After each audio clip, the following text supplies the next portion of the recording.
తండ్రి అయిన దేవునికి మహిమ కలుగును గాక. ప్రభువును ప్రియ రక్షకుడైన యేసుక్రీస్తు నామంలో సహోదరి సహోదరులైన వారందరికీ హృదయపూర్వకమైన వందనాలు తెలియచేసుకుంటున్నానండి. చిన్న ప్రార్థన చేసుకుని మనం కార్యక్రమం ప్రారంభించుకుందామండి. పరిశుద్ధుడైన ప్రియ పరలోకపు తండ్రి, మహోన్నతుడా, దయగలిగిన తండ్రి, గత కాలమంతా నీ పిల్లలైన మమ్మల్ని అందరినీ ఈ భయంకర దుర్దినాల్లో, ఈ నెమ్మదిలేని సంఘటనలలో మీ అపారమైన కృపా కనికరం చేతనే తండ్రి కాపాడి, మీ కుమారుడైన క్రీస్తు ప్రభును బట్టి మా నాయన మాకు అనుగ్రహించిన క్షేమాన్ని, మీ సన్నిధిలో గడిపే కృపను ఇచ్చినందుకు మరొకసారి కృతజ్ఞతలయ్యా. సమయంలో తండ్రి, బయట నుండి గొప్ప విషయాలు, ఇంటిలో నుండి ప్రాబ్లమ్స్ ఎందుకు వస్తున్నాయో తెలుసా అనే అంశాన్ని బట్టి మీరు నాకు ఇచ్చిన ఆలోచన ప్రకారం మాట్లాడుతూ సిద్ధపడుతున్నాను తండ్రి. మీ ఆత్మ సహాయం చేయండి. వినబోతున్న ప్రియులను వారందరూ ఆధ్యాత్మికంగా బలపడినట్లు ఆసక్తితో విని ఆత్మ తోడ్పాటును అనుగ్రహించుమని, వినుచున్న పిల్లల మమ్మల్ని అందరినీ మీరు దీవించి బలపరచుమని, యావత్ ఈ కార్యక్రమం మీ ఆత్మ తోడ్పాటును అందించుమని క్రీస్తు నామంలో ఈ ప్రార్థన అడిగి వేడుకుంటున్నాను మా తండ్రి. ఆమేన్. మంచిదండి ప్రియ దేవుని పిల్లలరా, ఈరోజు మనం ఒక ప్రత్యేకమైన అంశాన్ని బట్టి కొద్ది నిమిషాలు మనం మాట్లాడుకుంటూ ప్రయత్నించేద్దామండి. ఏంటి అంశము అంటే, ప్రియమైన వాళ్ళరా, బయట నుండి గొప్ప గొప్ప విషయాలు, ఇంటిలో ప్రాబ్లమ్స్ ఎందుకు వస్తున్నాయో తెలుసా అనే అంశాన్ని బట్టి కొద్ది నిమిషాలు నేను మాట్లాడని తలుస్తున్నానండి. దేవుడు నాకు ఇచ్చిన తలంపును మీతో పంచుకుంటున్నాను. ప్రియమైన దేవుని పిల్లలరా, మనిషి జీవితంలో జరుగుతున్న ప్రతిదానికి కారణం ఉంటుందండి. ఏముంటుంది? ప్రతిదానికి ఒక కారణం ఉంటుంది. కారణం లేకుండా ఏది జరగదు. కనుక జరుగుతున్న సంఘటన ఏదైనా కావచ్చు, క్రియనే కావచ్చు, లేకపోతే ఇబ్బంది అయినా ఏదైనా కావచ్చు, అవి జరుగుతున్నాయంటే ఏదో ఒక కారణం ఉంటుంది.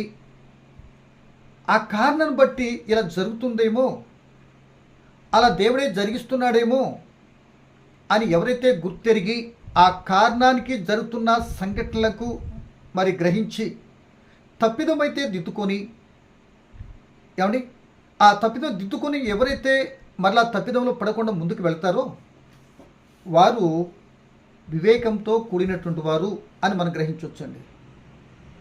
ఒకవేళ తప్పిదం జరుగుతున్నది అని తెలిసినా, ఏమంటే తప్పిదం జరుగుతున్నదని తెలిసినా గ్రహించకుండా దెబ్బ మీద దెబ్బ తగులుతూ ఉన్న దున్నపోతు మీద వాన చినుకు పడ్డట్లుగా లెక్క లేకుండా వెళ్ళిపోతే, అది ఎందుకు జరుగుతున్న గ్రహింపు లేకపోతే ఆ వ్యక్తి అవివేకిగా మనము గుర్తించవచ్చు. సో ప్రియమైన దేవుని పిల్లలరా, ఇట్లాంటి పరిస్థితులన్నీ కూడా ఒక మనిషి జీవితంలో వస్తున్న సంఘటనని, ఆ పరిస్థితిని అర్థం చేసుకుని గ్రహించాం. ఇప్పుడు మనం మాట్లాడుకోబోతున్న మాట ఏంటి అని అంటే, బయట నుండి గొప్ప విషయాలు, ఇంట్లో ప్రాబ్లమ్స్ ఎందుకు వస్తున్నాయి. ఈ విషయాన్ని మనం అర్థం చేసుకుని మరి ముందుకు వెళ్ళాలి అంటే, ఒక గొప్ప రాజు అయినటువంటి జీవిత చరిత్రను మనం పరిశీలన చేయాలి. ఆ రాజుగారి యొక్క జీవితంలో జరిగిన కొన్ని సంఘటనలు, గొప్ప విషయాలు దేవుడు సమకూర్చాడు. తదుపరి ఇంటిలో నుండి ఎన్నో ప్రాబ్లమ్స్ ఫేస్ చేశాడు. ఈ రెండింటి మధ్య నలిగిపోతూ దేవుని చిత్తానుసారంగా మరి ఏ విధంగా తన యాత్ర ముగించాడు అనే విషయాన్ని ఆలోచిస్తే చాలా ఆనందంగాను, చక్కగాను, సో ఈ అనేక మంది జీవితాలు వస్తున్న ప్రాబ్లమ్స్, ఇలాంటి కారణాలను బట్టి ఇవి జరుగుతున్నాయా అని తన జీవితం యొక్క ఆ చరిత్రలో వాస్తవాతీతంగా జరిగిన సంఘటనను మనం జ్ఞాపకం చేసుకుందాం. ఎవరా మహారాజు అని అనగానే చాలా వరకు మీకు అర్థమైందేమో అని నేను అనుకుంటున్నానండి. ఎవరా రాజు అంటే దావీదు మహారాజు గారు. ఇశ్రాయేలు పరిపాలించినటువంటి, అంటే ఐక్యరాజ్యంతో పరిపాలించినటువంటి వారిలో రెండవ రాజు దావీదు గారు. ఇశ్రాయేలు 12 గోత్రాలను 40 సంవత్సరాలు ఏకచక్రాధిపతిగా, మకుటుంబు లేని మహారాజు అంటారు కదా, అలా చక్కగా పరిపాలించినటువంటి వ్యక్తి దావీదు గారు. ఇశ్రాయేలైన వారందరూ కూడా దావీదు గారిని మర్చిపోయినటువంటి వారు కారు. ఏమండి, ఆయన గుర్తుండిపోయారు.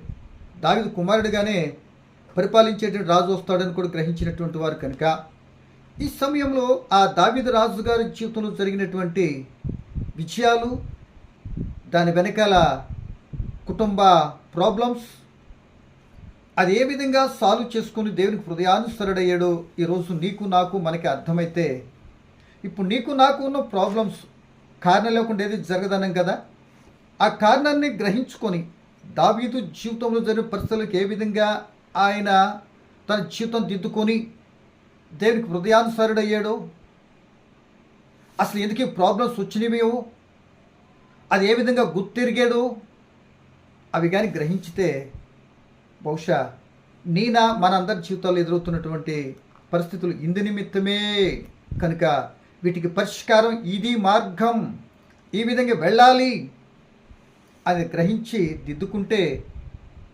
అలా ముందు మనం మాట్లాడుకున్న రీతిగా ఒక వివేకిగా ఎందుకుండకూడదు?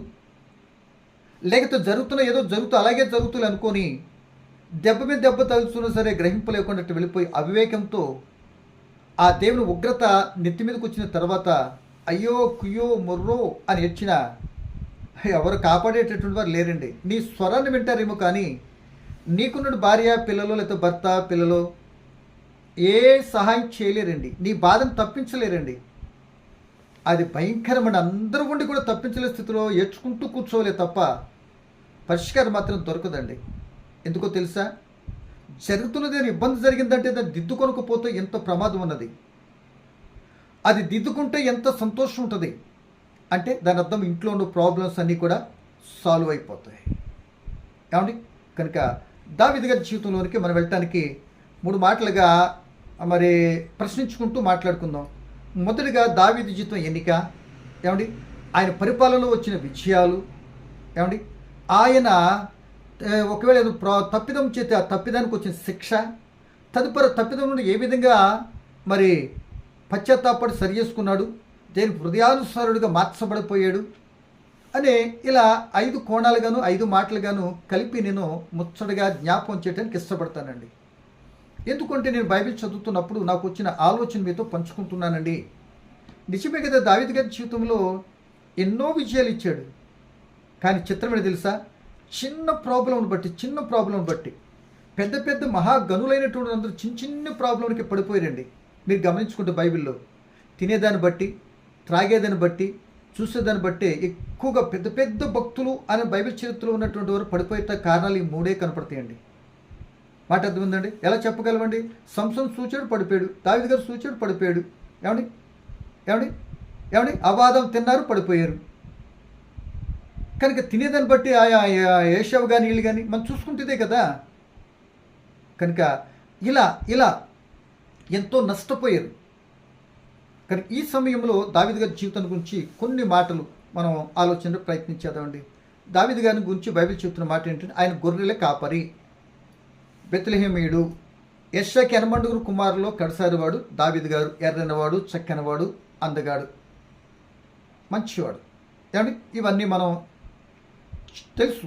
సో ఇప్పుడు మనకు కావాల్సింది, ఈ దావీదు గారు ఏం చేస్తున్నాడు? గొర్రెల కాపరిగా అరణ్యంలో ఉంటున్నాడు. అంటే ఈయన జీవితం స్ట్రగుల్తో ప్రారంభమవుతుంది. స్ట్రగుల్ కదా, ఇబ్బందికరమైన ఎండలో ప్రారంభమవుతుంది. సో అలా ఆయన ముగింపు చివరాకారికి వెళ్ళింది. మనం ముగింపుగా ఆలోచిస్తే ఆయన జీవితం నెమ్మదిగా నిద్రించినట్లుగా ఆయన గురించి చెప్పబడింది. సో ఈ మధ్యలోనే రాజు అయ్యి, గొర్రెల కాపరి నుండి రాజు అయ్యి ఈ పరిస్థితులన్నీ తాలుకుంటూ వెళ్ళి తన యాత్రను చక్కగా ముగించినట్లుగా కనబడుతుంది. అంటే ఎన్నో ఎత్తు పల్లాలు తన జీవితం చవి చూసుకుంటూ అనేక మందికి ఆదర్శవంతముగా ఆ ఇశ్రాయేల్ జీవితంలో ఆ ఇశ్రాయేల్ దావీదును మర్చిపోలేనటువంటి గొప్ప గొప్ప కార్యాలు దావీదు గారి ద్వారా దేవుడు జరిగించాడండి. కనుక అవి కొద్దిగా మన ఆలోచన ప్రయత్నించేద్దాం. గొర్రెలు కాస్తూ ఉన్నప్పుడు ప్రియ దేవుని పిల్లలారా, ఆయన బాధ్యతాయుతమైన విధానంలో కాస్తూ ఉన్నాడు. మనం ఆ మాట ఎందుకు అంటున్నామంటే, ఆ గొర్రెలు కాసేటప్పుడు ఒక ఎలికబంటు, ఆ సింహము గొర్రెలపై పడి ఎత్తుకుని వెళ్ళిపోతున్నాయి గొర్రె పిల్లల్ని. ఇది చూశాడు దావీదు గారు. ఏమండి, ఈయన పరుగును వెళ్ళి వాటి నుండి ఆ ఎలుకబంటు, ఆ సింహాన్ని నుండి, ఆ రెండింటి నుండి ఆ గొర్రె పిల్లల్ని విడిపించి తీసుకుని వచ్చి ఏ ఆయుధం లేకుండా వారిని చీరేసాడు అన్నట్లుగా లేఖనాలు మనకు ఘోషిస్తున్నాయి. మొదటి సమయాలు 17 అధ్యాయం చదువుకుంటే. సో ఈ మాటను బట్టి మనం చూస్తుంటే దావీదు గారు గొప్ప ధైర్యశాలి అని, ఏమండి, మంచి మరి నేర్పరితనంతో ఉన్నటువంటి ఆ యొక్క ప్రాణానికి తెగించి, ఆ కాస్తున్న గొర్రెల కొరకు ప్రాణం తెగించి ప్రాణం పెట్టేవాడని మనకి చక్కగా ప్రస్తుతంగా అర్థమవుతుంది. ఎంత బాధ్యత ఉందో ప్రాణాన్ని తెగించి ఆ యొక్క వాటి నుండి ఆ గొర్రె పిల్లలను కాపాడిన తీరు తన గురించి గొప్ప వ్యక్తిగా, అంత బాధ్యత ఉన్న వ్యక్తిగా కనబడుతున్నాయి. అట్టి పరిస్థితుల్లో ప్రియ దేవుని పిల్లలరా, మీరు గమనించినట్లయితే ఇక ఆయన జీవితంలో ఇశ్రాయేలీలను ఫిలిష్తీయులతో యుద్ధం చేసేటప్పుడు అందరూ ఓడిపోతే 40 దినాలు సవాల్ ఇస్తున్న గొలియాతును చంపినప్పుడు దావీదు గారి యొక్క జీవిత రేంజ్ టర్న్ ఓవర్ అయిపోద్దండి. ఒక్కొక్క పాయింట్ మనిషి జీవితం శిఖరాగ్రాలకు ఎత్తుకొని వెళ్ళిపోద్దండి. ఒక తప్పిదము ఎక్కడో ఆకాశం అంత ఎత్తులో ఉన్నటువంటి అగత్పాతాలను దించి తోసేస్తుందండి. దావీదు గారి జీవితంలో గొర్రెల కాసేతుల్లో ఇంత గొప్ప వ్యక్తి ఉన్నటువంటి ఎప్పుడైతే గొలియాతును చంపాడో ఇశ్రాయేల్ చరిత్రలో శిలాక్షరాలతో ఘనతకెక్కేసాడండి. అదే తన జీవితాన్ని కూడా అలా గంతకెక్కడంలో అదే తన జీవితాన్ని కూడా ప్రాణాపాయం తెచ్చే పరిస్థితికి తెచ్చిందండి మొదటి రాజుతో. సో ఇవన్నీ మనకు తెలుసు. సో కనుక ఇశ్రాయేల్ రాజుగా చేసినటువంటి ఒక వచ్చిన మనం చదువుకొని ఆయన విషయాల్లో ఇప్పుడు గొలియాతుతో ఒకటి అన్నాం కనుక తన జీవితంలోనికి విషయాల్లో వస్తున్నాయి. ఆ రాజులను ఓడించిన పరిస్థితి ఏంటో, రాజును చేసిన పరిస్థితి ఏంటో 2 మాటలు మనం చదువుకుని ముందుకెళ్ళిపోదామండి. చూడండి, 2 సమూయేలు గ్రంథం 5వ అధ్యాయం 3వ వచనం. 2 సమూయేలు 5:3 అండి. మరియు ఇశ్రాయేలు వారి పెద్దలందరూ హెబ్రోనులో రాజు వద్దకు రాగా రాజైన దావీదు హెబ్రోనులో యెహోవా సన్నిధిని వారితో నిబంధన చేసిన కనుక ఇశ్రాయేలు మీద రాజు ఒకటికై వారు దావీదును పట్టాభిషేకం చేశారు. మొత్తం మీద అందరూ కలిసి హెబ్రోనులో దావీదు గారికి అందరూ కలిసి రాజుగా పట్టాభిషేకం చేశారు. సో ఈ పట్టాభిషేకానికి ముందు సమూయేలు తైలపు కొమ్ముతో దావీదు గారిని అభిషేకించినట్లుగా మనం అక్కడ మొదటి సమూయేలు గ్రంథము 14 అధ్యాయులు 16 అధ్యాయులు మనం చూస్తూ ఉంటాం. 14-15 అధ్యాయులు. సో ఈ సమయాన్ని బట్టి ఈ విధంగా అభిషేకం పొందిన తర్వాత దావీదు గారిని ఎన్నో యుద్ధాలు ఆ చుట్టుపక్కల రాజులందరిని కూడా జయించి ఆ రాజులందరూ కూడా దావీదు గారికి కప్పం కట్టేటట్టుగా, అంటే పన్ను చెల్లించేటట్లుగా ఆ స్టేజ్లో రాజ్యాన్ని తీసుకుని వచ్చాడు. దావీదు గారి పేరు చెప్తే గడగడలాడిపోయేటటువంటి రేంజ్లో ఇశ్రాయేల్ దేశం ఉంది. అంత గొప్పగా దావీదును వాడుకుంటూ ఎన్నో విషయాలు తన జీవితంలో దావీదు గారికి దేవుడికి కలిగజేస్తాడు. అంటే ఏ పని చేయాలని దావీదు గారి గుణలక్షణాల్లో మొదటి ఏంటంటే యెహోవా యుద్ధ విచారణ చేసేటటువంటి వాడు. మనుషుల దగ్గర పెద్దోళ్ళ దగ్గర చేసేటటువంటి వాడు కాదు. నువ్వు నన్ను రాజును చేస్తే నేను ఏం చేయాలో నువ్వు చెప్పు, ఎక్కడికి వెళ్ళాలి, ఏం చేస్తే నువ్వు విజయం ఇస్తావు, అది నీ ప్రజలకు క్షేమకరమైనది ఏదో నాకు చెప్పు, నేను చేస్తాను అన్నట్లుగా అంత సమర్పణ జీవితంతో దేవుడిచ్చినటువంటి ఆ ఏర్పాటును, దేవుడిచ్చిన రాజరికాన్ని కాపాడుకుంటూ విజయాలతో అందరాలకి పేరు ప్రఖ్యాతలు వచ్చేసింది. ఎలాగా అని అంటే ఆ మాట కూడా మనం చదువుతుంది. ఇదే 2వ సమూయేలు 8-11 అధ్యాయం చదువుతున్నానండి. రాజైన దావీదు తను జయించిన జనుల యొద్ద పట్టుకొనిన వెండి బంగారముతో వీటిని చేర్చి యెహోవాకు ప్రతిష్ఠించెను. అతడు వాటిని సిరియన్ల యొద్ద, మోయాబీల యొద్ద, అమ్మోనీల యొద్ద, ఫిలిష్తీయుల యొద్ద, అమాలేకీల యొద్ద, రెహాబు, అదాదేజరు అను శోభారాజు యొద్ద పట్టుకున్నాడండి. ఇవన్నీ కూడా ఈ రాజులందరినీ ఓడించి అవన్నీ కూడా పట్టుకొని దేవుని పక్షంలో పెట్టేటట. ఇందును బట్టి దావీదు గారికి ఏమొచ్చింది తెలుసా? 14 అధ్యాయం అతని పేరు ప్రసిద్ధికి ఎక్కిసిందట. ప్రసిద్ధికి తను చేసిన కార్యాన్ని బట్టి, ఏదైనా సరే తను చేసిన కార్యాన్ని బట్టి, పనిని బట్టే ఈ రోజున పైకి వెళ్ళినట్లుగా మనం చూస్తున్నాం. ఇక కిందకి 14 వచ్చిన చదివితే దావీదు ఎక్కడికి వెళ్ళినా యెహోవా అతని కాపాడుచుండెను. విజయాన్ని ఇస్తున్నాడు, కాపాడుతున్నాడు, ప్రసిద్ధికి ఎక్కాడు, ఆయన పేరు మోగిపోతుంది. అంత గొప్పవాడిగా ఎదిగాడు దావీదు గారు. రైట్. అంటే బయట నుండి అన్నీ కూడా తన బ్రతుకులు ఏమొచ్చాయి? విజయాలు వచ్చాయి, సంతోషం వచ్చింది, ఆనందం వచ్చింది, కేవలం దేవుని బట్టి. ఈ వ్యక్తి ఎవరు? గొర్రెలు కాసే స్థితిలో ఉండి రాజును చేశాడు కనుక ఆ విధానంలో అంత పేరు ప్రఖ్యాతులు బయట నుండి అన్నీ కూడా తన జీవితంలో తన ఖాతాలోకి వచ్చేసింది. ఏమండి? ఇది ఒకటి. రెండవ మాటగా తీసుకుంటే ప్రియమైన దేవుని బిడ్డలారా, ఇప్పుడు ఇంట్లో ప్రాబ్లమ్స్ వచ్చింది. ఎలా అంటే ఎప్పుడైనా సరే ఇందాక ఒకసారి చెప్పినట్టు అనేక మంది భక్తులైన జీవితాల్లో గొప్పగా స్థిరపడిన తర్వాతే పడిపోయారండి. మీరు గమనించండి, దావీదు గారు రాజుగా అయిన తర్వాత పడిపోతాడు బెత్షెబాను చూసి. ఏమండి, సంసోను గారు న్యాయాధిపతి అయిన తర్వాత పడిపోతాడు, మనకు కనబడుతుంది. ఏమండి, సౌలు గారు అన్నీ ఇచ్చిన తర్వాత గర్వించి లేకపోతే దేవుని మాటను ధిక్కరించి పడిపోయాడు. సో ఇలా ఎందుకు పడిపోయారు అంటే, ఎక్కువ మంది రాజులు తినేదాన్ని బట్టి, తాగేదాన్ని బట్టి, చూసేదాన్ని బట్టి, చేసేదాన్ని బట్టి, చెప్పేదాన్ని బట్టి ఇలా ఎన్నో రకాలు ఉంటాయి. కనుక వీటిలో ఇప్పుడు దావీదు గారు ఎంతో పేరు ప్రఖ్యాతలు కలిగినటువంటి రాజు అయి ఉన్నా చూడకూడని దృశ్యాన్ని ఒక రోజున చూస్తాడండి. చూడకూడని దృశ్యం ఎందుకు చూశాడు అంటే, తన బాధ్యతను కూడా మర్చాడు అని చెప్పాలి. దావీదు గారి విషయంలో ఫిలిష్తీయులతో యుద్ధానికేమో మొత్తం సైన్యాధ్యక్షుడు ఫిలిష్తీయులతో యుద్ధం చేస్తుంటే ఏం చక్కగా ఇంట్లో పడుకున్నాడు. పోనీ పడుకుంటే అలసట తీర్చుకున్నాడు అనుకుందాం. చక్కగా లేచి మిద్దె మీద తిరుగుతుంటే బహు సౌందర్యవతి స్నానం చేస్తాం చూసాడంటండి. అంటే ఈమెను గురించి చెప్తుంటే మరి ఆమె ఉన్నటువంటి తీరు, బట్టలు, మేకప్ అయితే సౌందర్యం అంటారు కదా. ఈయన స్నానం చేస్తున్న స్థితిలో చూసినప్పుడు బహు సౌందర్యవతి అని బైబిల్లో చెప్పబడుతుంది. ఆమె చూసి మొత్తం మీద తన ఇంటికి రప్పించుకుని ఆమెతో శయనించేసాడు. మూడో కంట్రోల్కి తెలియదు.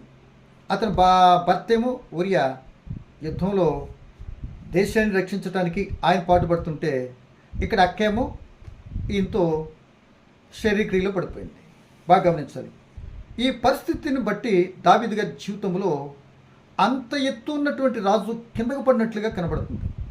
అంటే తను స్నానం చేస్తున్నట్టు మురుకులు మరలా తిరిగి పడ్డాడు అనుకున్నట్టుగా కనబడుతుంది. ఈ విషయాన్ని బట్టి ప్రేమ దేవుని పిల్లలరా, మూడో కంట్రోల్ తెలియదు కదా, నేను రాజును కదా ఎలా మేనేజ్ చేసేసేయాలో అనుకున్నాడేమో. కానీ లోకంలో ఎవ్వరు చూడకపోవచ్చు, నిన్నైనా నన్నైనా. కానీ ఆయన మాత్రం తప్పనిసరిగా దేవుడు కనుదృష్టి లోకమంతా సంచారం చేస్తున్నది ఆయన చూస్తాడు. చూస్తున్నటువంటి దేవుడు నీకు ఒక అవకాశాన్ని ఇస్తాడు. ఎవరో ఒకరి ద్వారా నీ తప్పిదాన్ని తెలియపరుస్తాడు. తెలియపరిచినప్పుడు నిజమే కదా అని అనుకొని ఆ తప్పిదాన్ని పరిష్కారం ఏంటో గ్రహించి క్షమాపణ కోరుకునేటట్టు, దాన్ని దిద్దుకునేటట్టు, సరి చేసుకునేటట్టు ఉన్నావా, నువ్వు ఒక రోజున చరిత్రలో నిలిచిపోతావు. అది నీ బ్రతుకు బాటను మార్చి మరలా తిరిగి పాపం చేయకూడదనే భయంతో నిలబెట్టి అక్కడి నుండి భవిష్యత్తు ఉన్నత దృష్టిలోకి వెళ్ళటానికి ఆ క్షమాపణ పొందిన తీరు, ఆ తదుపరి దేవుడిచ్చేటటువంటి ఆ కృప నిన్ను అంత అందలా ఎక్కించడానికి దోహదపడుతుందంటే దావీదు గారి జీవితం చక్కగా మన ప్రస్ఫుటంగా మనకు అర్థమవుతుంది. సో ప్రియమ దేవుని బిడ్డల నాతాను ప్రవక్త వచ్చాడు. ఇదేమో 2 సమూయేలు 11వ అధ్యాయంలో పడిపోతాం కనపడుతుంది బెత్షెబా విషయంలో. 12వ అధ్యాయంలోనేమో నాతాను ప్రవక్త వచ్చాడు. ఇదిగో నువ్వు తప్పు చేసావు అని చెప్తాడండి, కథ చెప్తాడు. ఇదంతా చెప్పట్లేదు. చెప్పేటప్పటికి ఎస్ నువ్వు మీరు చెప్పింది కరెక్టే, నేను పొరపాటు చేశాను. చూడండి 12వ అధ్యాయం 13 వచ్చిన చదువుతున్నాను చూడండి. అదే 2 సమూయేలు 12:13. నేను పాపం చేసేదని దావీదు నాతానుతో అనగా, నాతాను నువ్వు చావుకున్నట్లు యెహోవా నీ పాపమును పరిహరించెను. నువ్వు చచ్చిపోవు, ఇప్పుడు కొంచెం టైం ఉంది. కానీ నువ్వు చేసిన పాపాన్ని బట్టి నువ్వు దేవుడు నేను ఇంతగా హెచ్చిస్తే, నువ్వు ఈ పడిపోయిన స్థితిని బట్టి, ఒకవేళ నీకు తండ్రిగా నేను ఉంటే నువ్వు చేసిన బట్టి ఎంత బాధపడతానో, నీ పిల్లలైనటువంటి వారు కూడా ఇదే పరిస్థితిని ఎంత బాధపడతాను నీ కళ్ళారా చూపిస్తాను. అంత ఈజీగా నేను ఇచ్చిపెట్టిన అన్నట్లుగా గొప్ప మరి శిక్ష తన బిడ్డలకి వచ్చినట్లుగా, ఆ ప్రభావం తన బిడ్డలో కనబడినట్లుగా మనకు కనబడుతుంది. సో ఏం జరిగిందంటే, ఎప్పుడైతే ఆ యొక్క బెత్షెబా కన్నా బిడ్డ చనిపోతాడు అంటే, ఇక్కడ ఒక మాట అండి, దావీదు గారు ఉన్న పరిస్థితిని బట్టి నేను రాసును కదా అని నాతానుతో ఎవరు చెప్పారు నీకు ఏంటని అనొచ్చు. అసలు ఎవరు సాక్ష్యం ఏంటి, నువ్వు వచ్చేసి చెప్పేస్తున్నావు అని ఏదైనా మాట్లాడవచ్చు. కానీ ఆ దావీదు గారి యొక్క తప్పిదాన్ని నిజంగా ప్రవక్త చెప్పేటప్పటికి నిజమే అని ఒప్పుకున్నాడండి. అదండి దావీదు గారి జీవితంలో తప్పిదం జరిగితే ఎవరు చెప్పితే నాకెందుకు, రాజు అయితే మరొకరైతేనే తప్పు జరిగింది నీ జీవితంలో, ఇలా ఉంది అని చెప్పినప్పుడు వెంటనే ఒప్పుకోవటము, అదేనండి దావీదు గారి జీవితంలో ప్లస్ పాయింట్. కనుక అటు ఒప్పుకున్నాడు. కానీ ఏమన్నాడండి ప్రియ దేవుని బిడ్డలారా, ఇక చాలా ఆ కుటుంబంలో ప్రాబ్లమ్స్ ఎదురైనవి. ఆ బెత్షెబకు పుట్టిన మొదటి బిడ్డ 16 వచ్చిన మరియు యూరియా భార్య దావీదును కనిన బిడ్డను మొత్తినందున బహు జబ్బుపడిను. దావీదు ఉపవాసం ప్రార్థన చేస్తే 19 చివరి భాగం, దావీదు తన సేవకులు గుసగుసలాడుట బిడ్డ చనిపోయిన సంగతి గ్రహించి బిడ్డ చనిపోయింది కదా అని తన సేవకులను అడిగాక చనిపోయినని. కానీ బిడ్డ బ్రతకాలని, దేవుడేమో చచ్చిపోతాడు అని అంటే బ్రతకాలని ఉపవాసం ఉంటాడు వారపు దినాలు, ఆయన బిడ్డ చనిపోయాడు. ఒకటి. తర్వాత దావీదుకి అంతకుముందు ఉన్నాడు భార్యల ద్వారా పుట్టిన బిడ్డల్లో అమ్నోను పెద్దవాడు. అమ్నోను పెద్దవాడు వెళ్ళి మరి తామారు అనే చెల్లిని చేర్చేసాడు. బాగా వినాలి. ప్రాబ్లమ్స్ ఎక్కడి నుండి ఎలా స్టార్ట్ అవుతుంది. ఫస్ట్ ప్రాబ్లం ఏంటి, విషయం తెలియపరిచిన పాపం చేసాను అన్నాడు. తన కనిన బిడ్డను పోగొట్టుకున్నాడు. ఇంట్లో ప్రాబ్లం స్టార్ట్ అయినాయి. ఎంతో నేను ఆనందించాను, పర్వాలేదులే అనుకున్నాడు. కానీ ప్రాబ్లం స్టార్ట్ అయింది. అది ఎందుకు ప్రాబ్లం స్టార్ట్ అవుతుంది అంటే, నేను చేసుకున్నది నా నెత్తి మీదకి వస్తుంది. ఎవరు చూడర్లే, ఏది చేసేసుకున్న పర్వాలేదు, నా తెలివితేటలను బట్టి, నా పదవిని బట్టి, అధికారాన్ని బట్టి, నాకున్నటువంటి యోగ్యతను బట్టి, నాకున్నటువంటి ఉద్యోగాన్ని బట్టి, మరి నాకున్నటువంటి ధనధాన్యాలను బట్టి తప్పించుకోవచ్చు అనుకుంటారు మనుషుడు. నిజమే, అలా తప్పించుకుంటున్నట్లుగా లోకంలో కనబడుతూ ఉన్నది. కోర్టుల నుండి, జైలు నుండి, రకరకాల వ్యక్తుల నుండి సమాజం తప్పించుకున్నాను, పర్వాలేదు, ఓహోహో సంకలు కొట్టుకుంటాడు. కానీ దేవుని నుండి మాత్రం ఎప్పుడు కూడా తప్పించుకోలేదు. దేవుని దగ్గర ఒకరోజు కరెక్ట్గా లెక్క చెప్పే టైం వచ్చినప్పుడు ఇంకా అక్కడ సొల్లు బొల్లు మాట్లాడుతూ నీ దగ్గర సాక్ష్యాలు చెప్పాల్సిన అవసరం లేదు. ప్రస్ఫుటంగా నువ్వు చేసింది స్క్రీన్ చూపిస్తాడు దేవుడు. ఒకటనుకుంటే ఇదని కాకపోయినా నీ మనసాక్ష్యం మీద మాట్లాడుతున్నప్పుడు నిజమే, ఆ రోజు చేసింది వాస్తవమే అని నీతోనే పలికిస్తాడు, నాతోనే పలికిస్తాడు నేను చేసింది కదా. సో ఇక్కడ అమ్నోను పెద్ద కొడుకు వెళ్ళి చెల్లైన తామారును చేరుస్తాడు. 13వ అధ్యాయము 14వ అధ్యాయంలో మీరు చూసుకున్నట్లయితే దేవుని బిడ్డలారా, ఆ అమ్నోను అన్న తమ్ముడైనటువంటి అబ్షలోం వెళ్ళి అమ్నోన్ని చంపేస్తాడు. ఇక్కడ చూసారా కుటుంబంలో ఎన్ని ప్రాబ్లమ్స్ ఎదురవుతున్నాయో. చిన్న పాపమే అనుకున్నాడు. చిన్న పాపమే అనుకుంటే ఎంతగా ధర్మశాస్త్రాన్ని మీరేడు తెలుసా. నీ పొరుగువాని దాన్ని ఏది ఆశిద్దంటే ఆశించాడు, వ్యభిచారం చేశాడు, నరహత్య చేయకూడదంటే నరహత్య చేశాడు, అబద్ధం ఆడకూడదంటే అబద్ధం ఆడాడు. ఏమని నీ పొరుగు నింద మోపొద్దంటే నింద మోపాడు. ఎన్నో రకరకాలు ఇట్లాంటి కూడా ధర్మశాస్త్రం దగ్గర 4-5 ఆజ్ఞలు మీరేసాడు దావీదు గారు. తద్వారా దేవుని చిత్తాన్ని బట్టి నడవలసినడు ప్రతికూలంగా నడిచాడు కనుక కుటుంబంలో ప్రాబ్లమ్స్ స్టార్ట్ అయినాయి. బయటి నుండే రాజు ద్వారా ఎన్నో విజయాలు వస్తుంటే, ఘనత, పేరు, ప్రఖ్యాతులు వస్తుంటే, ఇప్పుడు ఇంట్లో ప్రారంభమైంది ఏంటి ప్రాబ్లం. ఎందుకు ఇంట్లో ప్రాబ్లం ప్రారంభమైంది అంటే, నువ్వు చేసుకున్న దాన్ని బట్టి ప్రాబ్లం వచ్చింది. 2 కొడుకులు చనిపోయారు, కూతురు చేర్చబడింది. అదే అబ్షలోము కొద్దిగా ముందుకెళ్తే ఇదే 2 సమయాలు 15, 16, 17 అధ్యాయులు 18 అధ్యాయులు చదువుకుంటే అబ్షలోము రాజుపై తిరుగుబాటు చేసి రాజ్యభ్రష్టం చేసి అరణ్యంలో పారిపోయేటట్లు చేశాడు. అంటే చూసారా, చిన్న తప్పే కదా అని అనుకుంటున్నాం, చిన్న తాగుడే కదా, చిన్న జోదమే కదా, చిన్న అబద్ధమే కదా, లోకంలో అందరూ చేయట్లేదా, ఏదో నేనేనా అన్నట్లుగా తప్పు చేసి కూడా బొంకటము. తప్పు చేయటం ఒకటి తప్పు అయితే దాన్ని బొంకటం రెండో తప్పు, దాన్ని తప్పించుకోవటం మూడో తప్పులాగా తప్పు మీద తప్పును కప్పుపుచ్చుకుంటాకి ఎన్నో చేస్తున్నాడు మనుషుడు గ్రహింపున్నట్లే. అయ్యా నిజమైన బాబు తప్పు అయిపోయింది అనేటువంటి దావీదు లాంటి మనస్తత్వం లేదు ఈ లోకానికి. ఈరోజు చేసిన తప్పును క్షమాపణ బుద్ధిగా కరెక్ట్గా ఒప్పుకునే తత్వం రావట్లేదు మనిషికి, కప్పుకునే తత్వం వచ్చేస్తుంది. అలా కప్పుకునే తత్వం ఉంటే మరింత సంకటపడిపోయి పరిస్థితికి వెళ్ళిపోతున్న సంగతి గ్రహింపున్నట్లే. దావీదు తన జీవితాన్ని ఈ విధంగా ఆజ్ఞ మీరు తప్పు అయిపోయిందని క్షమాపణ పొందుకునే లోపులోనే తనకి భయంకర శిక్ష కుటుంబం ద్వారా లోన ప్రాబ్లమ్స్ స్టార్ట్ అయిపోయింది. తనే రాజ్యభ్రష్టుడై బయటికి వెళ్ళిపోవాల్సి వచ్చింది. బ్రదర్, మనం చేస్తున్న చిన్నదే కావచ్చు, భర్త భార్యల మధ్యన చిన్న ఒకరికొకరు తెలియకుండా చేసినట్టు పొరపాటును బట్టి ఈ రోజున నీ బిడ్డలు నీ మాట వినట్లేదు, నీ భార్య నీ మాట వినకపోవటం కారణం అదే, నీ భర్త నీకు లొంగకపోవటం కారణం అదే. ఈ ఇరువురు బట్టి బిడ్డలందరూ కూడా వాళ్ళకి ఇష్టం వచ్చిన ప్రవర్తించడం, మన బలహీనతలు వాళ్ళు ఎదుర్కొండ చూడటం కారణంగా బిడ్డలు మాట వినకపోవటం మెడ వంచన స్థితిలోకి వెళ్ళిపోతున్నట్లుగా కనబడుతుంది. ప్రియమైన వాళ్ళరా, మీరు యోహాను సువార్త 5:19 చూస్తే తండ్రి ఏది చూచునో అదే చేస్తున్నాడు, తల్లి ఏది చేస్తుందో కుమార్తె కూడా అదే చేస్తుందట అన్నట్లుగా ఏస్కేలు కూడా మనం చూస్తాం. సో కనుక ప్రియ దేవుని పిల్లలరా, ఇక్కడ ఈరోజు నీ జీవితంలో కూడా మనస్సాక్షిని అడుగు చూస్తే ఆ రోజు నేను చేసిన చిన్న పాపము, దానికి చెప్పిన అబద్ధము నా భార్య మనసును విరిచేసాను కదూ, లేకపోతే చిన్న చేసిన పొరపాటుని కప్పుపుచ్చుకుంటానికి ఎవడి మీదో నెట్టేసాను కదూ, ఆడు బలైపోయి ఈ విధంగా ఆ క్షోభ నేను అనిపిస్తున్నాను అన్నట్టుగా ఉందా? ఏమండి, ఒకసారి మనస్సాక్షిని అడుగు చూడు. నిజంగా తప్పైతే ఎందుకు క్షమాపణ కోరుకొని ఆ ప్రభు చింతనే ఆ దావీదు వలె మరలా తిరిగి మంచి వ్యక్తిగా మారేటట్టు అవకాశం ఎందుకు తీసుకోకూడదు? సో ఇంతకీ ఎందుకు బయట నుండి గొప్ప విజయాలు, ఉద్యోగం ఉంది, డబ్బులు వస్తున్నాయి, వ్యాపారం ధనం వస్తుంది, ఎన్నో రకరకాల మనకు వచ్చేస్తున్నాయి. చిత్రం తెలిసి ఇంటికి వచ్చేటప్పటికి కుక్క పిల్ల, బయట పలికీలు మొత్తానికి మందికి ఇంటికి వచ్చేటప్పుడు కుక్క పిల్ల కూర్చోమంటే చేయాలి. ఎందుకు? నీ బలహీనత తెలిసిన రోజున నీ ముక్కుకు తాడేసి ఆడిస్తారన్న సంగతి తెలుసా? అదేదో మనం చేసినటువంటి పెద్ద ఘనకార్యం అన్నట్టుగా వచ్చి చక్కగా భార్యతో పనిచేసుకుంటారు చాలామంది, భర్తతో పనిచేసుకుంటారు చాలామంది, కొంత సీక్రెట్ పెట్టుకుంటారు. అది పాపం పరిపక్వ మరణానికి అనేదాకా చూసి ఆ మరణానికి అనే తర్వాత చస్తారు ఏదో ఒకటి చేసుకుని. ఎన్ని రాత్రి జరిగట్లే ఆలోచించుకున్న ప్రభుని బట్టి మీకు జ్ఞాపకం చేస్తున్నాను. సో ఇప్పుడు మనకు కావాల్సిందంటే అన్ని విషయాలు వచ్చినటువంటి దావీదు గారి జీవితానికి ఇప్పుడు ఎందుకు కుటుంబంలో నుండి ప్రాబ్లమ్స్ అంటే నువ్వు చేసుకున్నది నీ ఇంట్లో ఉండేటువంటి పరిస్థితిని అస్తవ్యస్తం చేసేస్తుంది. నువ్వు చేసినటువంటి అబద్ధం, నువ్వు చేసుకున్న చిన్న పనే తన రాజు జీవితం అంతా కూడా భ్రష్టత్వం చేసి రాజ్యాన్ని విడిచిపెట్టి అరణ్యంలో పారిపోయేటట్టు చేసింది. ఈ రోజున అనేక మంది జీవితాలు ఇదేనే చూసుకుని, భర్తను బట్టి భార్య, భార్యను బట్టి భర్త. ఎక్కడ నుండి చూసుకో, ఒకరిని చాలామంది ఉద్యోగం అని అదని ఇదని వ్యాపారం వస్తుంది, ధనాన్ని బట్టి అడ్డగోలుగా తిరిగేస్తారండి. అసలు భయంకరంగా వెళ్ళిపోతున్నారు. వాళ్ళు వీళ్ళని తేడా లేదండి.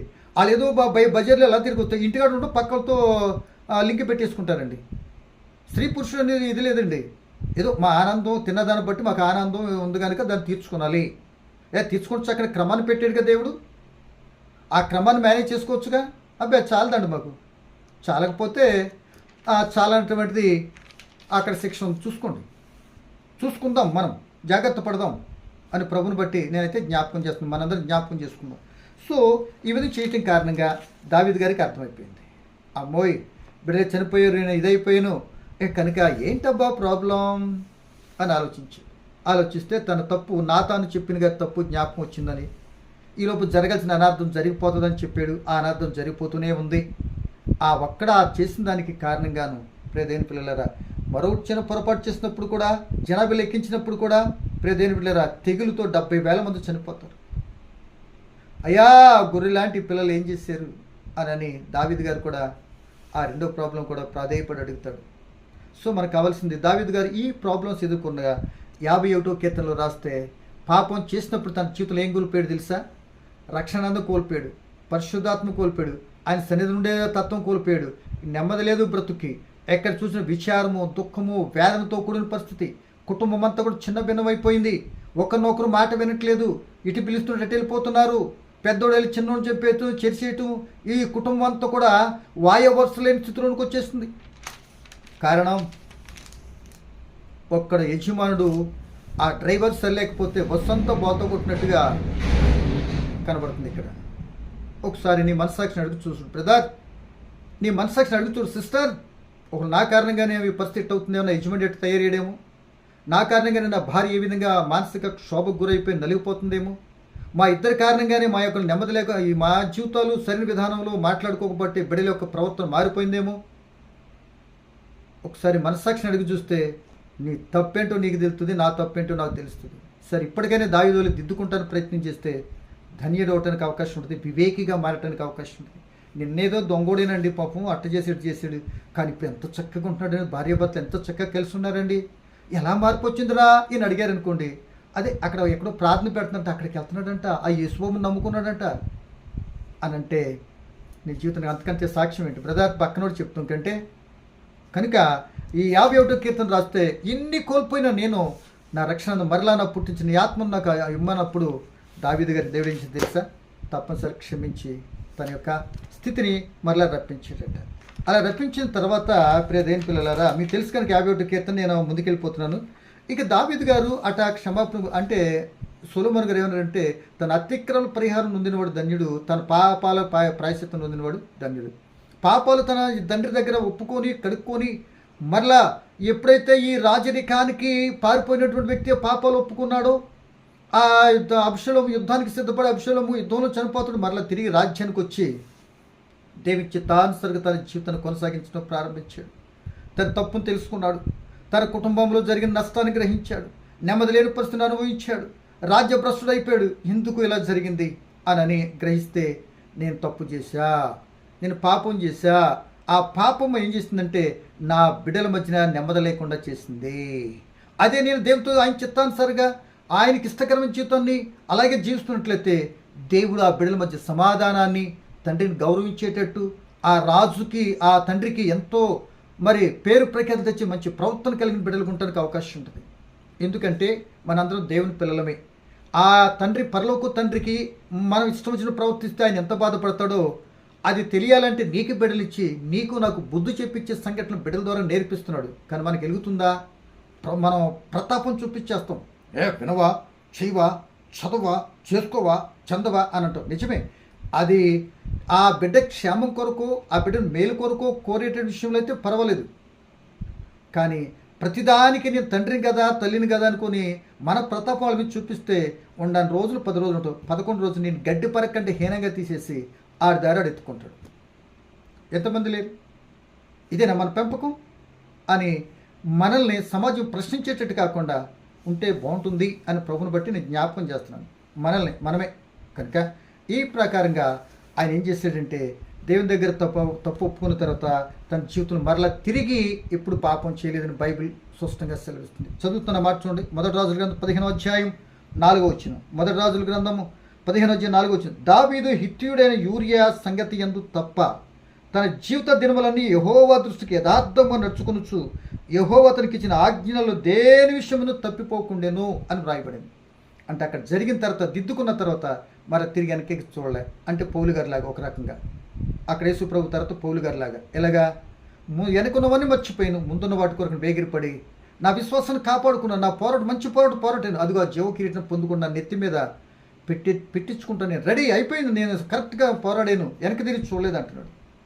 ఇదిగో దావీదు కూడా చేయలేదు కనుక అలా యథార్థం ప్రవర్తిస్తూ ఉంటున్న పరిస్థితులలో దావీదు గారి గురించి దేవుడు ఏమన్నాడు తెలుస్తాడు. పరిశీలన చేస్తున్న సందర్భంలో అపోస్తుల కార్యాలు 13వ అధ్యాయము 22వ వచనంలో ఓ చక్కటి మాట దావీదు గారి గురించి చెప్పాడండి. ఆ మాట చెప్పి ముగింపుకు వచ్చేసామండి.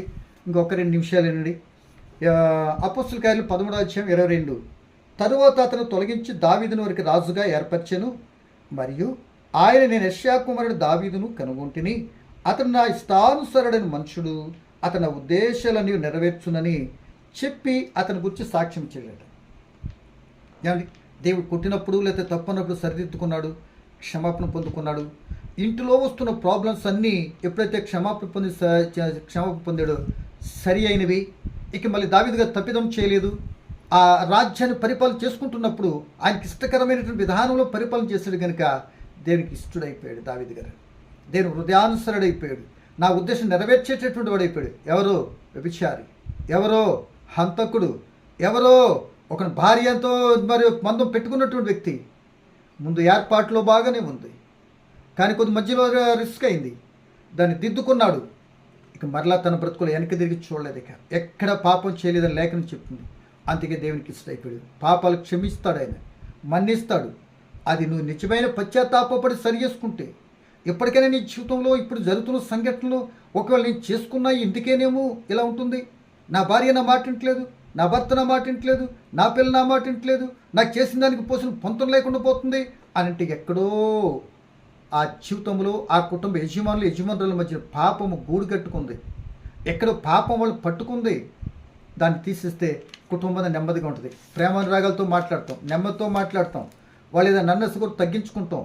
ప్రేమతో వాళ్ళు అంటున్న మాటలు నువ్వు అర్థం చేసుకుని వాళ్ళు ఎక్కడ దెబ్బతింటున్నారు అని చెప్పడానికి అప్పుడు నీకు జ్ఞానాన్ని ఇస్తాడు దేవుడు. నువ్వే దారి తప్పుంటే అడిగేం చెబుతావు నీ మొహం. అందుకని ఈరోజు దెబ్బతినేది ఫ్యామిలీ అని గమనిస్తారు అని ప్రేమతో మీకు మాటలు చెప్తున్నాను. ఇప్పుడు ఈ మాటల వరకు చాలా వరకు జ్ఞానోదయం కలుగుద్ది ఆలోచిస్తారని దేవుని బట్టి నాకు ఆలోచన ఇచ్చిందని పంచుకుంటున్నాను. నేను చదువుతున్నప్పుడు నాకు దేవుడు ఇచ్చిన ఆలోచన. నేను గనుని కాదు, ఏదో పెద్ద పెద్ద వీడియోలు చేయడానికి అంతకంటే చిన్న సెల్లో ఇదిగో ఇంత కర్ర మొక్క ఏదైనా ప్రభు చిత్తం అయితే నేను చేసే స్టాండ్ చెప్పేస్తాను. 150 రూపాయల స్టాండ్ ఏమండి, సెల్ ఫోను ఇంతే. ఎక్కడుంటే అక్కడ ఏ గోడకు గొడ్డ కడతామో దుప్పటి కడతామో ఏదో ఒక మాట చెప్పాలి. అటు ఇటు వెళ్ళినప్పుడు టైము దొరికినప్పుడల్లా చేసేస్తా. ఏమో ఏదో చెప్పాలి, నాకు కొద్దిగా తెలుసుండేది చెప్తే కొందరు నన్ను బలపరిచినట్టు అడుగుతాను కదా అని. అంతే తప్పండి. నాకు తెలియదు, నేర్చుకుంటున్నాను, చదువుతున్నాను. నేను తనుభుశాలను కూడా కానండి, పెద్ద చదువుకున్న వ్యక్తిని కూడా నాకు ఒక విషయం చెప్పాలంటే ఏమో దేవుని మీద ఆసక్తి ఉంటే దేవుడు వాడుకుంటాడు కదా సమర్పించుకుంటూ ముందుకెళ్ళటం ప్రయత్నం చేస్తున్నాం. చాలా వయసు మీద పడుతుంది, కొద్ది సమయం ఉంది. ఈ సమయంలో సరే పరుగు పెడితే ఏదోలా చేయగలిగిందో చేసేసి మొక్కి వెళ్ళిపోతే పోలే అని తప్పనండి. అంతే నేను నా దగ్గర కూడా నేను మీలాంటి బలహీనునేనండి. కానీ ఆయన కృపచేత వాడబట్టడానికి నన్ను వాడుకో ప్రభు అని దేవునికి నేను సమర్పించుకుంటూ ముందుకెళ్తున్నా. సో ఈ సమయంలో హృదయానుసరుడైన మనుషుడిగా దావీదు గారిని దేవుడు మార్చుకున్న ఇష్టాన్ని నెరవేర్చేటట్టు వాడు అయిపోయాడండి.